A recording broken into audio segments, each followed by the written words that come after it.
नमस्कार बंधुरा पाँचमिशाली रान्नाघरे आपनादेर सकलके स्वागत। आज के बानिये देखाबो निरामिष छोटो आलुर दमेर रेसिपि। रेसिपिटा खेते दारुण लागे, रुटी लुचि परोटा राइस पोलाओ सबार साथे खेते खूब भालो लागे। तो आजकेर এই रेसिपिटा आमी सरस्वती पुजो उपलक्षे बानिये देखाच्छि। देखे भालो लागले अवश्यई लाइक शेयर करबेन और कमेंट करे जानाते भूलबेन ना आपनादेर केमन लागलो। और अवश्यई चैनलटिके सबस्क्राइब करे पाशे थाका बेल आइकनटी क्लिक करे नेबेन नतून नतून रान्नार आपडेट सबार आगे पाওয়ার জন্য। এখন বানিয়ে দেখাচ্ছি আলুর দম রেসিপি। আমি আলুর দম বানিয়ে দেখাবো। তার জন্য এখানে নিয়ে নিয়েছি নতুন আলু, 10টা গোটা আলু নিয়েছি, খোসা ছাড়িয়ে ধুয়ে রেখেছি। নিয়েছি 4 টেবিল চামচ সরষের তেল, 3 টেবিল চামচ টক দই, 1 টিস্পুন কাশ্মীরি লঙ্কার গুঁড়ো, ঝাল লঙ্কার গুঁড়ো, হলুদ গুঁড়ো আর ধনে গুঁড়ো 1 টিস্পুন করে নিয়ে নিয়েছি। কিছুটা ধনে পাতা কুচি করে নিয়েছি।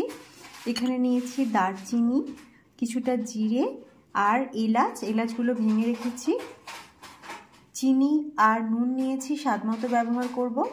ঘি নিয়ে নিয়েছি 1 টেবিল চামচ। আলুর দম বানানোর জন্য একটা মশলা বানিয়ে নিতে হবে। তার জন্য এখানে একটা টমেটো কেটে নিয়েছি, কিছুটা আদা নিয়েছি, 4 মগজ 1 টেবিল চামচ আর গোটা কয়েক কাজু নিয়েছি। এটা একটা আলাদা করে একসাথে পেস্ট বানিয়ে নিতে হবে, যেহেতু আমি নিরামিষ আলুর দম বানাচ্ছি। প্রথমে কড়াইতে দিয়ে দিচ্ছি তেল 1 চামচ। মশলাটা বানিয়ে নেওয়ার জন্য তেলের মধ্যে আমি টমেটো, কাজু, আদার টুকরো আর 4 মগজ দিয়ে একটু হালকা করে নেড়েচেড়ে ভেজে নেব। ভাজা হয়ে গেলে এটা হালকা ঠান্ডা করে একটা পেস্ট বানিয়ে মশলাটা তৈরি করে নিতে হবে। এখন ভেজে নিচ্ছি, এবার গ্যাস অফ করে ঠান্ডা করে এটার একটা পেস্ট বানিয়ে নিচ্ছি। এবার আলু ভেজে নেওয়ার জন্য কড়াইতে দিয়ে দিচ্ছি তেল, পুরো তেলটাই দিয়ে দিলাম। তেলের সাথে একটু নুন আর হলুদ মিশিয়ে নেব। তেলটা গরম হতে দিচ্ছি। একটু নেড়েচেড়ে মিশিয়ে আলুগুলোকে ভেজে নিতে হবে। দিয়ে দিচ্ছি এর মধ্যে আলুর টুকরোগুলো, হলুদটা নেড়েচেড়ে মিশিয়ে নিয়েছি। আলুগুলো একটু ভালো করে ভেজে নিতে হবে। নিরামিষ এই আলুর দমের রেসিপিটার সাথে লুচি পরোটা রুটি রাইস পোলাও সব কিছু চলবে। আমি এটা সরস্বতী পুজো উপলক্ষে বানিয়ে নিচ্ছি। এখন আলুগুলোকে নেড়েচেড়ে একটু ভেজে নিতে হবে।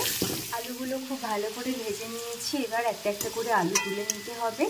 আমি পুরো তেলটাই প্রথমে দিয়ে দিয়েছিলাম, তাই আর তেল লাগবে না।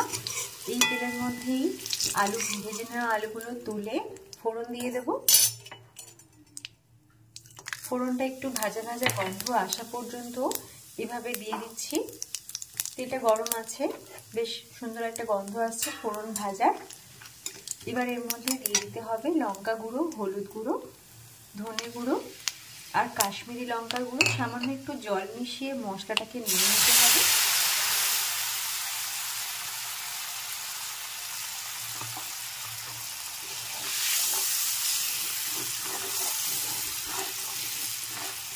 এভাবে একটু নেড়েচেড়ে নিচ্ছি।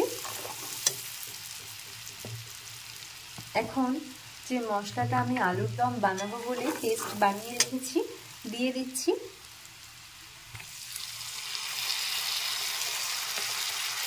মশলাটাকে মোটামুটি 2 থেকে 3 মিনিট ভালো করে কষিয়ে নিচ্ছি। 3 মিনিট মশলাটা কষিয়ে নিয়েছি। এবার এর মধ্যে আমি দিয়ে দিচ্ছি নুন আর দিয়ে দিচ্ছি চিনি। নুন আর চিনির পরিমাণটা নিজেদের মতো মিশিয়ে নেবেন। আমি এখানে একটু চিনিটা বেশি করে দিলাম, নিরামিষ তরকারি আর চিনিটা দিলে রঙটাও সুন্দর আসবে। সাথে মিক্সির মধ্যে যে মশলা পেস্ট করেছিলাম সেখানে অল্প একটু জল মিশিয়ে বাটিটা ধুয়ে দিয়ে দিলাম।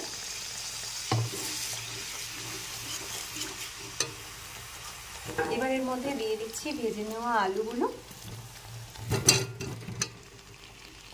একদম নিরামিষ এই রেসিপিটা নিরামিষের দিনে যে কোনো পুজো পার্বণের দিনে খাওয়া যেতে পারে। ভালো করে একটু নেড়েচেড়ে মিশিয়ে নিলাম।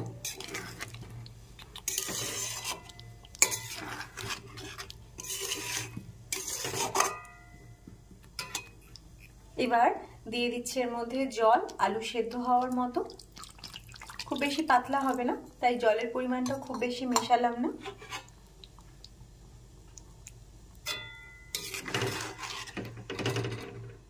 এবার দিয়ে দিচ্ছি টক দই। দইটাকে একটু এভাবে চামচে করে ফেটিয়ে নিলাম।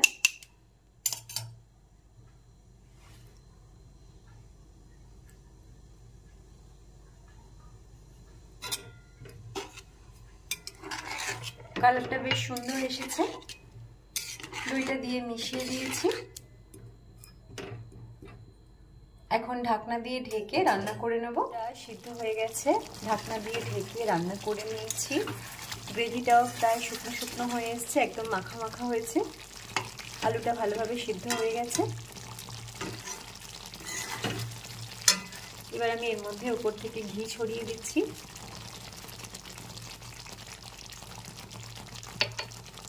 আবার একটু নেড়ে চেড়ে নিচ্ছি। আর সবশেষে একটু ধনেপাতা কুচি ছড়িয়ে দেব।